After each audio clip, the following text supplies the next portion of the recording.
Hello दोस्तों, उम्मीद है आप सभी अच्छे होंगे। और आज का हमारा जो टॉपिक है वो न्यूटन का फर्स्ट लॉ। इसके बारे में काफ़ी बच्चों ने सुना होगा, लेकिन इसको समझना बहुत अच्छे से ज़रूरी है।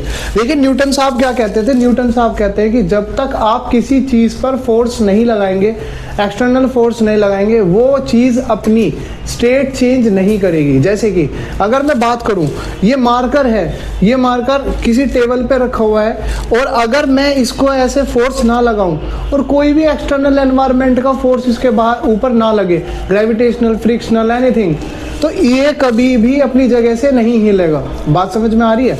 तो उन्होंने यही बात कही थी कि जब तक आप किसी चीज़ के ऊपर फोर्स नहीं लगाएंगे तब तक वो चीज़ अपनी जगह से नहीं हिलने वाली। ये बात याद रखना, उस पर कोई और फोर्स अगर नहीं लग रहा है तो वो नहीं हिलेगी। देखिए, ये चीज़ आपकी साइकोलॉजी से भी मैच होती है। आप जब तक अपनी कंडीशनों पर अपना एक्सटर्नल फोर्स नहीं लगाएंगे, आप अपनी कंडीशन से बाहर नहीं आ सकते। जैसे कि भाई कोई गरीब है, अब वो गरीब है और वो चाह रहा है कि मैं अपनी जो सिचुएशन है उस पर फोर्स ना लगाऊं, तो वो अमीर कैसे हो जाएगा? एक्सटर्नल फोर्स का मतलब उसको हार्डवर्क करना पड़ेगा, मेहनत करनी पड़ेगी, पढ़ाई करनी पड़ेगी, जॉब लगानी पड़ेगी।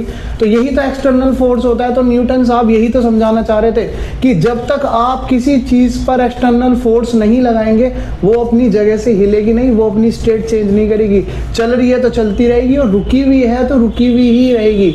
रेस्ट में है तो रेस्ट में ही रहेगी, और मोशन में है तो मोशन में ही रहेगी। आगे भी ऐसे ही शॉर्ट में टॉपिक समझना है ना, तो ज़रूर कनेक्ट रहिए। धन्यवाद।